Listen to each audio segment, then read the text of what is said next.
Cable TV நண்பர்கள் அனைவருக்கும் வணக்கம். இன்றைக்கி நம்ம பார்க்க போகிற வீடியோ பார்த்தீங்கன்னா SCOPUS ONTயோட அன்பாக்சிங் அண்ட் ரிவ்யூ தான் பார்க்க போகிறோம். அதுக்கு முன்னாடி நீங்கள் நம்ம சேனலை சப்ஸ்கிரைப் பண்ணலாம், உடனே சப்ஸ்கிரைப் பண்ணிடுங்க. பக்கத்தில் இருக்க பெல் பட்டனையும் ப்ரெஸ் பண்ணிடுங்க. நாங்கள் போடுற வீடியோ உங்களுக்கு உடனுக்குடன் வந்து சேரும். வாங்க இப்போ வீடியோக்குள்ளே போகலாம். இப்போ நம்ம SCOPUSோட SC5520GWV அப்படின்ற ONT தான் அன்பாக்ஸ் பண்ண போகிறோம். முதல்ல நம்ம அன்பாக்ஸ் பண்ணிடுவோம். இப்போ பார்த்திங்கன்னா நமக்கு வந்து என்னென்ன கொடுத்துருக்காங்கன்னா ஒரு ONT கொடுத்துருக்காங்க. அதுக்கப்புறம் வந்து ஒரு 12 வோல்ட் அடாப்டர் ஒன்று கொடுத்துருக்காங்க. அதுக்கப்புறம் பார்த்திங்கன்னா ஒரு டெலிஃபோன் கேபிள் கொடுத்துருக்காங்க. முதல்ல ONTயோட ஃபியூச்சர்ஸ் பார்த்துருவோம். இதில் என்னென்ன கொடுத்துருக்காங்க பார்த்திங்கன்னா, பேக் சைடில் பார்த்திங்கன்னா நமக்கு வந்து ஒரு பான் போர்ட் கொடுத்துருக்காங்க, ஒரு டெலிஃபோன் போர்ட் கொடுத்துருக்காங்க, 2 லேன் போர்ட் இருக்குது. ஒன்று வந்து பார்த்திங்கன்னா உங்களுக்கு ஜிகாபிட் லேனு, ஒன்று வந்து ஃபாஸ்ட் ஈத்தர்நெட் லேனு. அதுக்கப்புறம் பார்த்திங்கன்னா உங்களுக்கு வந்து ஒரு ரீசெட் பட்டன் கொடுத்துருக்காங்க, ஒரு பவர் பட்டன் கொடுத்துருக்காங்க. அதுக்கப்புறம் பவர் ப்ளக் கொடுத்துருக்காங்க. உங்களுக்கு பேக் சைடு பார்த்திங்கன்னா இந்த ரவுட்டரோட டீட்டெயில்ஸ் கொடுத்துருக்காங்க. அதுக்கப்புறம் அந்த ஒய்ஃபையோட பாஸ்வேர்டு, அதுக்கப்புறம் வந்து லாகின் டீட்டெயில்ஸ் எல்லாமே இந்த பேக் சைடு கொடுத்துருக்காங்க. அதே மாதிரி ஃப்ரண்ட் சைடு பார்த்திங்கன்னா உங்களுக்கு வந்து இண்டிகேட்டர்ஸ் கொடுத்துருக்காங்க. System indicator, LOS indicator, PON indicator, power indicator, wifi indicator கொடுத்துருக்காங்க. அதுக்கப்புறம் இன்டர்நெட் இண்டிகேட்டர் கொடுத்துருக்காங்க. லேன் 1 அண்ட் லேன் 2 அவர் டெலிஃபோனோட இண்டிகேட்டர் எல்லாமே கொடுத்துருக்காங்க. இதோட பில்டு பார்த்திங்கன்னா ஒரு பிளாஸ்டிக் பில்டில் கொடுத்துருக்காங்க. ஒரு நல்ல பில்டாக இருக்குது இந்த ரவுட்டர், இந்த ONT வந்து.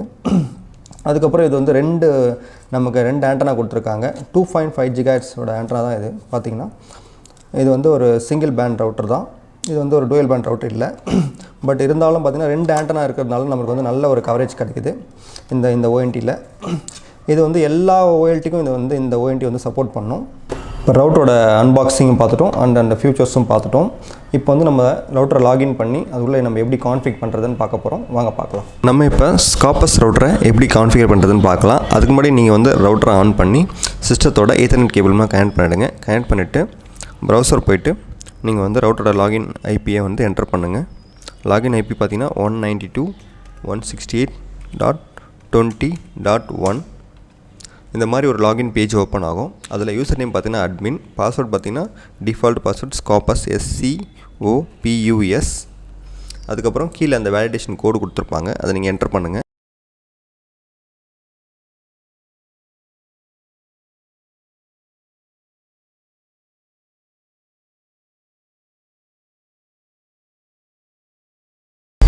லாகின் கொடுத்தீங்கன்னா இந்த மாதிரி ஒரு பேஜ் வரும். நியூ பாஸ்வேர்ட் போட சொல்லி உங்களுக்கு என்ன பாஸ்வேர்டு வேணுமோ நீங்கள் போட்டுக்கலாம்.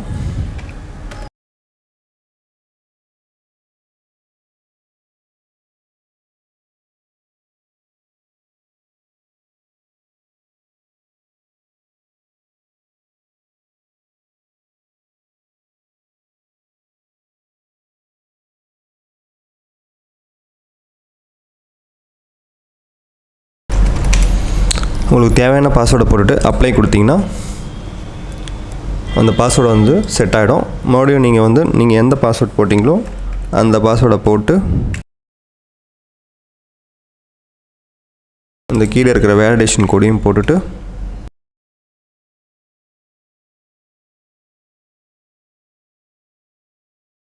லாகின் கொடுத்தீங்கன்னா பேஜ் லாகின் ஆகிடும். லாகின் ஆகிட்டோன்னே இந்த மாதிரி ஒரு பேஜ் வரும். ஃபஸ்ட்டு பார்த்திங்கன்னா ஸ்டேட்டஸ் அப்படின்ற ஒரு பேஜ் இருக்குது. அதில் வந்து டிவைஸ் அப்படின்ற ஒரு பேஜ் இருக்குது. அதில் என்னென்ன கொடுத்துருக்காங்க பார்த்திங்கன்னா, இந்த பான் ஆக்சஸ் டைப், டிவைஸோட மாடல் நம்பர் கொடுத்துருக்காங்க, அதுக்கப்புறம் டிவைஸோட ஐடி கொடுத்துருக்காங்க, ஹார்ட்வேர் வெர்ஷன் கொடுத்துருக்காங்க, அதுக்கப்புறம் சாஃப்ட்வேர் வெர்ஷன் கொடுத்துருக்காங்க, அப்புறம் சீரியல் நம்பர் கொடுத்துருக்காங்க. பேசிக் இன்ஃபர்மேஷன் ஸ்டேட்டஸ் பேஜில் கொடுத்துருக்காங்க. அதில் வேன் ஒரு பேஜ் இருக்குது ஸ்டேட்டஸில். அதில் வேனில் பார்த்திங்கன்னா உங்களுக்கு வந்து வேனோட டீட்டெயில்ஸ் கொடுத்துருப்பாங்க. நெட்டில் கனெக்ட் ஆகிருக்கா இல்லையா, பான் சிக்னல் இருக்கா இல்லையா, எல்லாமே வந்து இந்த ஸ்டேட்டஸ் பேஜில் கொடுத்துருக்காங்க அவங்க.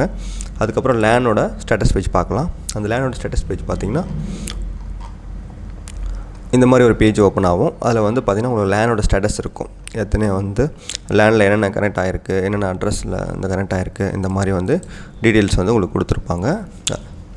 அதுக்கப்புறம் பார்த்திங்கன்னா VoIP அப்படின்ற ஒரு பேஜ் இருக்குது ஸ்டேட்டஸ் பேஜில். அதில் வந்து பார்த்திங்கன்னா உங்களுக்கு வாய்ஸ் கால் கனெக்ட் ஆகிருக்கா இல்லையா, இந்த மாதிரி ஒரு டீட்டெயில்ஸ் வந்து இந்த ஸ்டேட்டஸ் பேஜ்லேயும் கொடுத்துருக்காங்க அவங்க. அதுக்கப்புறம் நெட்வொர்க் டேப் கிளிக் பண்ணுறோம். நெட்வொர்க் டேப்பில் பார்த்திங்கன்னா இங்கே தான் நம்ம வந்து கான்ஃபிகர் பண்ண போகிறோம். நமக்கு வந்து இன்டர்நெட் எப்படி கான்ஃபிகர் பண்ணுறது அப்படின்றது இந்த பேஜில் தான். வேன்ற ஆப்ஷன், நெட்வொர்க்கில் வந்து வேன்ற ஆப்ஷன் கிளிக் பண்ணிங்கன்னா உங்களுக்கு இந்த மாதிரி ஒரு ஆப்ஷன் வரும். அதில் நீங்கள் வந்து பார்த்திங்கன்னா இங்கே வந்து இன்டர்ஃபேஸ் வந்து நம்ம வந்து ஆட் அப்படின்னு கொடுக்குறோம். அதில் நியூ வேன் இன்டர்ஃபேஸ்னு வரும். அதில் பார்த்திங்கன்னா நியூ வேன் இன்டர்ஃபேஸ் கொடுத்துருங்க. அதில் மோடு வந்து ரவுட் வச்சுக்கோங்க. அதுக்கப்புறம் இன்டர்நெட் அப்படின்ற ஒரு ஆப்ஷன் சூஸ் பண்ணிக்கோங்க. அதுக்கப்புறமா பார்த்திங்கன்னா இங்கே டிஹெச்சிபி சர்வர் எனேபிள் இருக்கு இல்லையா, அதை டிக் எடுத்து விட்டுருங்க. அதுக்கப்புறம் வந்து லிங்க் மோட் அப்படின்ற ஒரு ஆப்ஷன் இருக்கும். இதில் வந்து PPPoE அப்படின்ற மெத்தட் டிக் பண்ணிக்கோங்க. அதுக்கப்புறம் உங்கள் ஐபி வெர்ஷன் செலக்ட் பண்ணிக்க. உங்கள் சர்வீஸ் ப்ரொவைடர் வந்து IPv4 V6 நீங்கள் பார்த்துக்குங்க. அதுக்கப்புறம் VLAN மோட் வந்து டேக் வச்சுக்கோங்க. டேக் வச்சுட்டு உங்களுக்கு VLAN கொடுத்துருந்தாங்கன்னா டேக் வச்சுக்கோங்க, இல்லைனா வந்து டிரான்ஸ்பரண்ட் இல்லை அன்டேக் கொடுத்துக்குங்க. இந்த ஆப்ஷன் யூஸ் பண்ண வேண்டிய அவசியம் இல்லை. VLAN கொடுத்துருந்தாங்கன்னா VLAN ஐடி நீங்கள் போட்டுக்கலாம். அதுக்கப்புறம் பார்த்தீங்கன்னா user name and password enter பண்ணிவிட்டு நீங்கள் வந்து அப்ளை அப்படின்ற ஆப்ஷன் கொடுத்தீங்கன்னா அது வந்து சேவ் ஆகிடும். அது சேவ் ஆகிட்டு பார்த்தீங்கன்னா உங்களுக்கு வந்து அந்த இன்டர்நெட் வந்து ஆட்டோமேட்டிக்காக கனெக்ட் ஆகிடும். அடுத்த ஆப்ஷன் பார்த்தீங்கன்னா லேன் ஆப்ஷன் கொடுத்துருக்காங்க. லேனில் வந்து உங்களுக்கு வந்து என்னென்ன அந்த அட்ரஸ் போட்டு அந்த அட்ரஸ் ரேஞ்சில் வந்து கனெக்ட் ஆகணும் அப்படின்ற ஒரு ஆப்ஷன் கொடுத்துருக்காங்க. டிஹெச்சிபி சர்வர் வந்து எனேபிளாக இருக்கணுமா வேணாமா அந்த மாதிரி அந்த ஆப்ஷன்லாம் கொடுத்துருக்காங்க. இது வந்து ஒரு பேசிக் லேன் செட்டிங்ஸ் தான். அடுத்து வந்து WLAN கொடுத்துருக்காங்க. இந்த WLAN பார்த்தீங்கன்னா ஒயர்லெஸ் லேன். உங்கள் ஒயர்லெஸில் வந்து எனேபிள் பண்ணலாமா வேணாமா அதுக்கப்புறம் பார்த்தீங்கன்னா இது வந்து ஒரு 2.4 GHz ரவுட்டர் தான் பார்த்தீங்கன்னா இதில் வந்து நீங்கள் வந்து உங்களோட அந்த வேன் டீட்டெயில்ஸ் இந்த WLAN டீட்டெயில்ஸ்லாம் என்டர் பண்ணிக்கலாம். இதில் வந்து இந்த வைஃபை பாஸ்வேர்டு இது எல்லாமே இந்த பேஜில் வந்து நீங்கள் போட்டு அப்ளை கொடுத்தீங்கன்னா சேவ் ஆகிடும். அதுக்கப்புறம் இருக்க மெயினான ஆப்ஷன் அப்படின்னு பார்த்தீங்கன்னா வந்து நம்ம வந்து செக்யூரிட்டின்ற ஆப்ஷன் இருக்குது. அதில் வந்து பேசிக்கான ஆப்ஷன் ஃபயர்வால் மேக் ஃபில்டர் அந்த மாதிரியான ஆப்ஷன்ஸ்லாம் இருக்குது.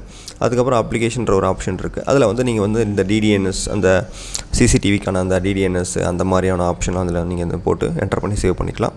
நேட்டில் வந்து நீங்கள் வந்து ஒரு போர்ட் ஃபார்வர்ட் பண்ணுறீங்க, ஒரு அப்ளிகேஷனில் போர்ட் ஃபார்வர்ட் பண்ணுறீங்க, அதுக்கப்புறம் இல்லை கேமரா DVR போர்ட் ஃபார்வர்ட் பண்ணுறீங்க, அந்த மாதிரின்ற ஆப்ஷன் வந்து நீங்கள் இங்கே வந்து போட்டுக்கலாம். அதுக்கப்புறம் VoIP அப்படின்ற ஆப்ஷன் இருக்குது. VoIPயில் பார்த்தீங்கன்னா நீங்கள் வந்து அந்த டெலிஃபோன் லைன் எப்படி கனெக்ட் பண்ணுறது அப்படின்றது வந்து இந்த பேஜில் நீங்கள் செட்டிங்ஸ் பண்ணிக்கலாம். உங்கள் சர்வீஸ் ப்ரொவைடர் என்னென்ன அந்த அட்ரஸ் கொடுக்குறாரோ இந்த register server address, port address இதெல்லாமே என்டர் பண்ணிவிட்டு நீங்கள் அக்கௌண்ட் நேம் பாஸ்வேர்ட் சொல்லிட்டு சேவ் பண்ணிட்டீங்கன்னா இங்கே வந்து உங்களுக்கு வந்து வாய்ஸ் காலும் கனெக்ட் ஆகிடும். அதுக்கப்புறம் பார்த்தீங்கன்னா மெயின்டெனன்ஸ் ஒரு டேப் இருக்குது. அதில் வந்து அக்கௌண்ட்டு, டிவைஸ், லாக் ஃபைல் அப்படின்ற ஒரு ஆப்ஷன்லாம் இருக்குது. மெயின்டெனன்ஸில் டிவைஸில் பார்த்தீங்கன்னா reboot device, restore setting default அப்படின்ற ஆப்ஷன்லாம் கொடுத்துருக்காங்க. இது வந்து பேசிக் ஒரு செட்டிங்ஸ் தான். அதுக்கப்புறம் நீங்கள் வந்து நெட் கனெக்ட் ஆகிடுச்சா இல்லையா அப்படின்றது இந்த ஸ்டேட்டஸ் ஃபைலில் நீங்கள் வந்து செக் பண்ணிக்கலாம். இங்கே வந்து காட்டும் உங்களுக்கு. நீங்கள் இப்போ வந்து டிஸ்கனெக்டட் இருக்குது, நான் கனெக்ட் பண்ணலை. நீங்கள் கனெக்ட் பண்ண கரெக்டாக எல்லாமே என்டர் பண்ணிட்டீங்கன்னா இங்கே வந்து கனெக்டட் அப்படின்ற வந்து ஐபி அட்ரஸும் அசைன் ஆகிடும். அதே மாதிரி தான் இங்கே வந்து இந்த பான் வந்து கனெக்டில் இருக்கா இல்லையா, இங்கே எல்லாமே இந்த எவ்வளோ பவர் வருது எல்லாமே இங்கே வந்து இங்கே டிஸ்பிளே ஆகிடும். இதுதான் இந்த ஸ்காப்பஸ் ரவுட்டர் செட்டிங்ஸ் கான்ஃபிகரேஷன் பேஜ் வந்து இதுதான். இதில் வந்து எல்லாமே நீங்கள் என்டர் பண்ணிவிட்டு சேவ் பண்ணி ப்ராப்பராக பண்ணிங்கன்னா உங்களுக்கு கண்டிப்பாக இன்டர்நெட் கனெக்ட் ஆகிடும். இதில் வேறு எதுவும் சந்தேகம் இருந்தால் நீங்கள் வந்து கமெண்ட் பாக்ஸில் போடுங்க. இந்த ரவுட்டரோட டீட்டெயில்ஸும் அதுக்கப்புறம் இந்த ரவுட்டர் எங்கே கிடைக்கும் அப்படின்ற டீட்டெயில்ஸும் வீடியோ எண்டில் போடுறேன். அதுக்கப்புறம் டிஸ்கிரிப்ஷன்லேயும் போடுறேன். நீங்கள் பார்த்து தெரிஞ்சுக்கங்க. அவங்களை நீங்கள் காண்டாக்ட் பண்ணி இந்த ரவுட்டரை வந்து நீங்கள் பர்ச்சேஸ் பண்ணிக்கலாம். இது வந்து ஒரு அஃபோர்டபுள் ரவுட்டர் தான். ஒரு லோ காஸ்ட்டில் கிடைக்கக்கூடிய ஒரு நல்ல ஒரு சூப்பரான ஒரு ரவுட்டர் அண்ட் அந்த ONT இதில் வந்து பார்த்திங்கன்னா எல்லா விதமான ஆப்ஷன்ஸும் இதில் கொடுத்துருக்காங்க. ஸோ ஒரு அஃபோர்டபுள் காஸ்ட்டில் ஒரு நல்ல ONT வாங்கினா நீங்கள் வந்து இந்த ஸ்காப்பஸ் ONTயை கண்டிப்பாக நீங்கள் பர்ச்சேஸ் பண்ணலாம். இந்த வீடியோ உங்களுக்கு பிடிச்சிருந்தால் லைக் பண்ணுங்கள், ஷேர் பண்ணுங்கள், கமெண்ட் பண்ணுங்கள். நம்ம கேபிள் டிவி தமிழ் சேனலை சப்ஸ்கிரைப் பண்ணுங்கள். நன்றி, வணக்கம்.